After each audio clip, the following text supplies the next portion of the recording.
जय हिंद दोस्तों, स्वागत है आपका आपके अपने YouTube channel learning point with Abhishek sir पर। दोस्तों, अगर आप चैनल पर नए हैं तो चैनल को सब्सक्राइब कर लीजिए और बेल आइकन प्रेस कीजिए ताकि आप डेली डिक्टेशन पा सकें। दोस्तों, आप सबके लिए पेड बैच भी चलाए जा रहे हैं। Uttarakhand APS, UP SSC, UK SSC और इलाहाबाद हाई कोर्ट के लिए भी स्पेशल बैच चलाए जा रहे हैं। तो अगर आप कोई भी बैच ज्वाइन करना चाहते हैं तो आप इस नंबर पर संपर्क कर सकते हैं 7393976701। आप इस नंबर पर व्हाट्सएप या टेलीग्राम पर हमें मैसेज कर सकते हैं, बैच की इन्फॉर्मेशन ले सकते हैं और अगर ज़रूरी हो तो कॉल भी कर सकते हैं। डिक्टेशन शुरू होगी 5 सेकंड बाद।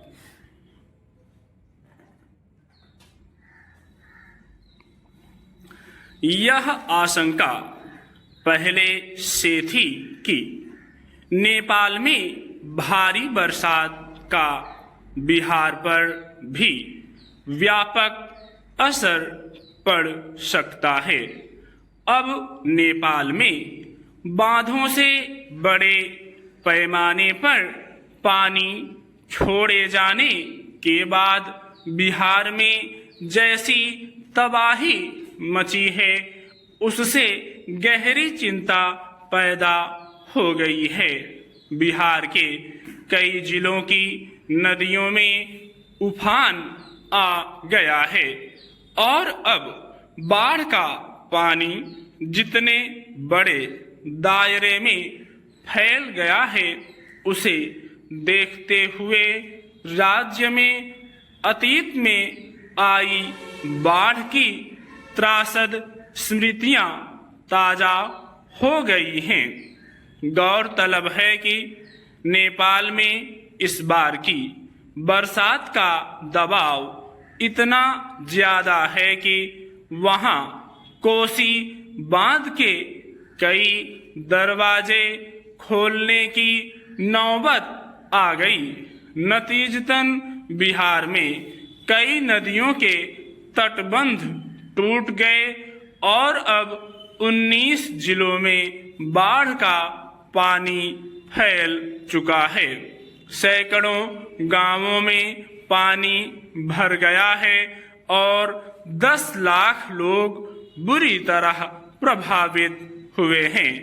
इससे पहले 2008 में समूचे कोसी क्षेत्र में भयावह बाढ़ आई थी जिससे हुई व्यापक तबाही को इस बार याद किया जा रहा है, लेकिन बताया जा रहा है कि 1967 के बाद कोसी में और 2003 के बाद गंडक नदी में इतना पानी पहली बार आया है।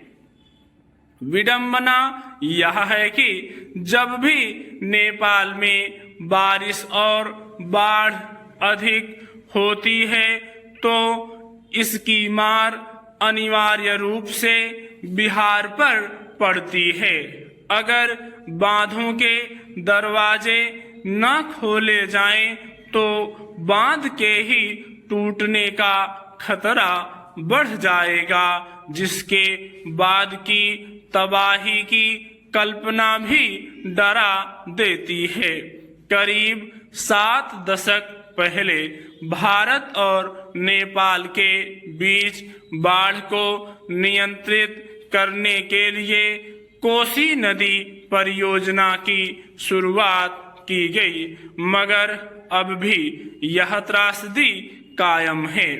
बरसात के मौसम में उफन कर जान माल को व्यापक नुकसान पहुंचाने वाली नदियों को तटबंध बनाकर नियंत्रित करने की कोशिश की गई, लेकिन बाढ़ के पानी के दबाव में जब ये तटबंध टूटते हैं तब कई बार सामने पड़ने वाली समूची बस्तियां बह जाती हैं। सवाल है कि कई दशकों से कायम इस समस्या के समाधान के लिए सरकारों की ओर से कब कोई ऐसी योजना सामने आएगी जिससे इतने बड़े इलाके में थोड़ी राहत महसूस की जा सके। इसलिए जब कुछ खो जाए तो उसका गम करने की एक सीमा होनी चाहिए। खोने के बाद हमें जो कुछ भी नया मिल रहा है उसका उपयोग करना सीखना चाहिए। बैसाखी पर चलने वालों के लिए वह एक सहारा ही नहीं बल्कि एक हथियार भी है जीवन को जी पाने का। स्टॉप।